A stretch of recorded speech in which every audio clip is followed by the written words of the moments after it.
കാലിഫോർണിയയിലെ Palo Alto സിറ്റിയിലുള്ള Crescent Park area ഭംഗിയേറിയ റെസിഡൻഷ്യൽ സ്പേസുകൾ കൊണ്ട് സമ്പന്നമാണ്. പൂമരങ്ങൾ അതിരിടുന്ന വഴികളും പുൽമത്തകൾ നിറഞ്ഞ വീട്ടുമുറ്റങ്ങളും ഒക്കെയായി വളരെ മനോഹരമായ ഒരു സ്ഥലം. പരമ്പരാഗത രീതിയിൽ നിർമ്മിച്ച വീടുകളാണ് ഈ റെസിഡൻഷ്യൽ ഏരിയകളുടെ പ്രധാന ഹൈലൈറ്റ്. ഡോക്ടർമാരും അഭിഭാഷകരും ബിസിനസ്സുകാരും സ്റ്റാൻഫോർഡ് യൂണിവേഴ്സിറ്റിയിലെ അധ്യാപകരുമൊക്കെയാണ് ഇവിടെ സ്ഥിര താമസക്കാർ. നഗരത്തിരക്കുകളിൽ നിന്ന് മാറി സ്വൈര്യ ജീവിതം ആഗ്രഹിക്കുന്നവർക്ക് പറ്റിയ ഒരു സ്ഥലമായാണ് ക്രസന്റ് പാർക്ക് ഏരിയ അറിയപ്പെടുന്നത്. നമ്മുടെ സങ്കല്പത്തിലുള്ള അമേരിക്കൻ നെയ്ബർഹുഡിൽ നിന്ന് വ്യത്യസ്തമായി ആളുകളൊക്കെ അയൽക്കാരുമൊത്ത് വീടുകളിൽ ഒത്തുകൂടുന്നതും വണ്ടികളുടെ തിരക്കില്ലാതെ കുട്ടികൾ സൈക്കിൾ ഓടിച്ചു പോകുന്നതുമൊക്കെ ഇവിടെ സ്ഥിരം കാഴ്ചയാണ്. ഇനി ഈ പറഞ്ഞതൊക്കെ ഒന്ന് ഭൂതകാലത്തിൽ പറയാം. എന്ന് വെച്ചാൽ ഒരു 10 വർഷം മുൻപ് വരെ ഈ കാര്യങ്ങളൊക്കെ അക്ഷരാർത്ഥത്തിൽ സത്യമായിരുന്നു. കഴിഞ്ഞ കുറച്ച് വർഷങ്ങളായി ക്രസന്റ് പാർക്കിന്റെ മുഖച്ഛായ തന്നെ മാറുന്നതായാണ് പ്രദേശവാസികളുടെ പരാതി. ഇതിന് ഒരൊറ്റ കാരണമാണ് അവർ ചൂണ്ടിക്കാട്ടുന്നത്: മെറ്റ സിഇഒ മാർക്ക് സക്കർബർഗ്. അതെന്തുകൊണ്ടാണെന്നാണ് ഇന്ന് ഇൻഡെപ്ത് പരിശോധിക്കുന്നത്. സ്വാഗതം.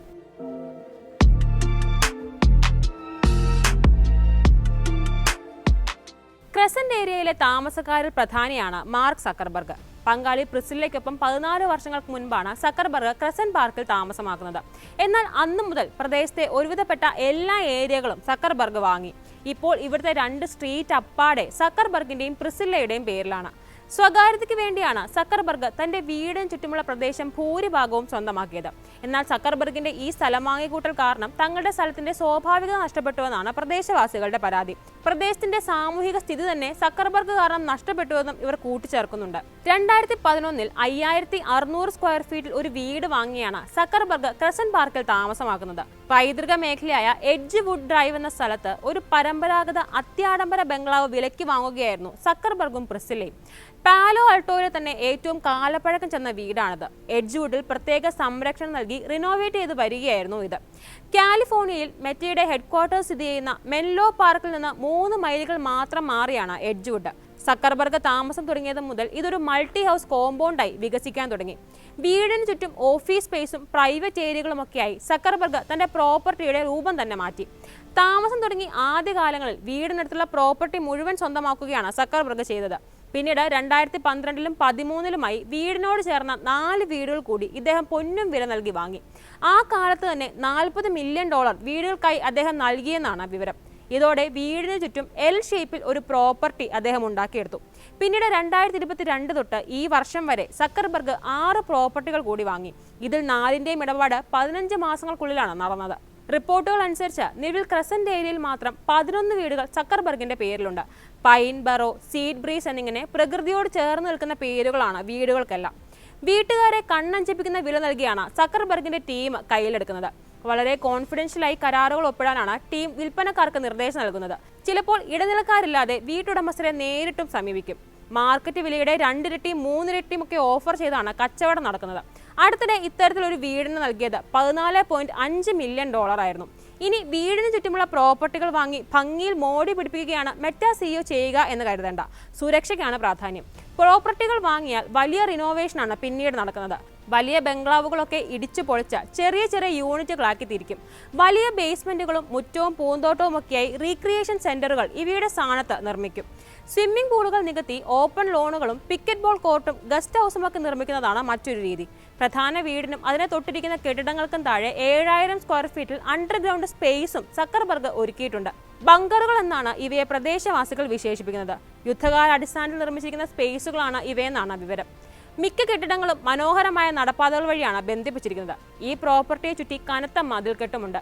ഒരു കാലത്ത് തുറസായ മനോഹരമായ പ്രദേശമായിരുന്ന ഒരു സ്ഥലത്തെ ഇങ്ങനെ അടച്ചുകെട്ടിയതിൽ പരിഭവം പറയുന്നവരാണ് അയൽവാസികളിൽ ഏറെയും. സ്ഥലത്ത് ഇങ്ങനെ കൂടെ പുനർനിർമ്മാണം നടക്കുന്നത് വലിയ തലവേദനയുമാണ് ഇവർക്കൊക്കെ തന്നെ.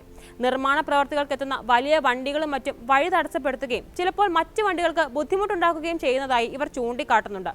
കെട്ടിടാവശിഷ്ടങ്ങൾ കൂട്ടിയിട്ട് പ്രദേശത്തിന്റെ ഭംഗി കളയുന്നതാണ് പ്രദേശവാസികളുടെ മറ്റൊരു പരാതി. പ്രോപ്പർട്ടിക്കുള്ളിൽ ഒരു പ്രൈവറ്റ് സ്കൂളും ഉണ്ടെന്നാണ് വിവരം. 14 കുട്ടികൾ ഇവിടെ പഠിക്കുന്നതായി ന്യൂയോർക്ക് ടൈംസ് റിപ്പോർട്ട് ചെയ്യുന്നുണ്ട്. ഇത് കമ്മ്യൂണിറ്റി നിയമങ്ങൾക്കെതിരാണെന്ന് കാട്ടി അസോസിയേഷൻ അംഗങ്ങൾ പലതവണ പരാതി നൽകിയിട്ടും കാര്യമുണ്ടായില്ലെന്നാണ് പറയുന്നത്. പ്രധാന വീടിനും ചുറ്റുമുള്ള പ്രോപ്പർട്ടിക്കും കനത്ത സുരക്ഷയാണുള്ളത്. കനത്ത മതിലുകളിൽ ചെടി പടർത്തി ഒരു കാട്ടിനുള്ളിൽ എന്നവണ്ണമാണ് പ്രോപ്പർട്ടി. ഇവിടേക്ക് സ്ഥിരമായി ഫുഡ് ഡെലിവറി നടക്കുന്നതും പരിപാടികൾക്കായി അലങ്കാര പണികൾ ചെയ്യുന്നതും ഫോർമൽ ചൂട് ധരിച്ചും ആളുകളെത്തുന്നതുമല്ലാതെ ഉള്ളിലുള്ളവരെ പുറത്തേക്ക് നാട്ടുകാർ കണ്ടിട്ടില്ല. കനത്ത സുരക്ഷയാണ് വീടിനും പ്രോപ്പർട്ടിക്കുമുള്ളത്. വീടിന് മുന്നിൽ കൂടി നടക്കാൻ പോകുന്നവരെ പോലും സെക്യൂരിറ്റി ഉദ്യോഗസ്ഥർ ചെക്ക് ചെയ്ത് വിടും. ഇനി സെക്യൂരിറ്റി ക്യാമറയുടെ കാര്യമാണെങ്കിൽ അയൽക്കാരുടെ പ്രോപ്പർട്ടിയെ ഫോക്കസ് ചെയ്തടക്കം ക്യാമറകളുണ്ട്. ഇതിൽ പല വീട്ടുകാരും പരാതി പറഞ്ഞിട്ടും കാര്യമൊന്നും ഉണ്ടായില്ല. തിരിച്ച് സക്കർബർഗിന്റെ വീട്ടിലേക്കും ക്യാമറ വെക്കുമെന്ന് ഭീഷണിപ്പെടുത്തിയതോടെയാണ് ഒരാളുടെ വീട്ടിലേക്കുള്ള ക്യാമറയുടെ ഫോക്കസ് സെക്യൂരിറ്റി മാറ്റിയത്. സക്കർബർഗിനുള്ള വധഭീഷണി അടക്കം മുൻനിർത്തിയാണ് ഈ കനത്ത സുരക്ഷ എന്നാണ് അദ്ദേഹത്തിന്റെ വക്താവ് ആരോൺ മക്ലിയർ പ്രതികരിക്കുന്നത്. ക്യാമറകളൊന്നും അയൽ വീടുകളെ പകർത്തുന്നില്ലെന്നും അടിയന്തര ഘട്ടങ്ങളിൽ ആവശ്യം വരുമെന്ന് കരുതിയാണ് അവ വെച്ചിരിക്കുന്നതെന്നുമാണ് അദ്ദേഹത്തിന്റെ വാദം. വീട്ടിൽ നടക്കുന്ന പരിപാടികൾ കൊണ്ട് പൊതുജനങ്ങൾക്ക് ബുദ്ധിമുട്ടുണ്ടാകാതിരിക്കാൻ മുൻകൂട്ടി നോട്ടീസ് നൽകാറുണ്ടെന്നും പറയുന്നുണ്ട് മക്ലിയർ. ഇനി അയൽക്കാരുമായുള്ള ബന്ധം ഊഷ്മളമായില്ലെങ്കിലും വഷളാവേണ്ട എന്ന് കരുതിയുള്ള പല സമീപനങ്ങളും സക്കർബർഗിന്റെ ഭാഗത്ത് നിന്ന് ഉണ്ടാകാറുണ്ട്. ഇടയ്ക്കിടെ അയൽക്കാർക്കായി ചില ഗിഫ്റ്റുകൾ കുടുംബം അയക്കാറുണ്ടെന്നാണ് വിവരം. ചോക്ലേറ്റുകളും വൈനുകളും നോയിസ് ക്യാൻസലിംഗ് ഹെഡ്ഫോണുകളും ഒക്കെ പല സന്ദർഭങ്ങളായി കിട്ടിയിട്ടുണ്ടെന്ന് ഇവിടുത്തെ താമസക്കാർ തന്നെ പറയുന്നുമുണ്ട്. അടുത്തിടെ അസോസിയേഷൻ നടത്തിയ ഒരു പാർട്ടിയിലേക്ക് ഒരു ഐസ്ക്രീം ട്രക്കാണ് സക്കർബർഗ് കൊടുത്തയച്ചത്. പാർട്ടിയിൽ പങ്കെടുക്കാനാകാത്തതിൽ ഖേദമുണ്ടെന്ന് അധികൃതരെ അറിയിക്കുകയും ചെയ്തത്രേ. ഇതുകൂടാതെ ശബ്ദമലിനീകരണം കുറയ്ക്കാൻ സെക്യൂരിറ്റി ജീവനക്കാർക്ക് ഇലക്ട്രിക് വാഹനങ്ങളും മെറ്റാ സിഇഒ ഏർപ്പെടുത്തിയിട്ടുണ്ട്. പക്ഷേ സക്കർബർഗ് എന്തൊക്കെ ചെയ്തതെന്ന് പറഞ്ഞാലും തങ്ങളുടെ കുഞ്ഞു സ്ഥലത്തോട് അദ്ദേഹം ചെയ്തത് കണ്ടില്ലെന്ന് വെക്കാൻ ക്രസന്റ് പാർക്കിലെ ആളുകൾക്ക് കഴിയില്ല.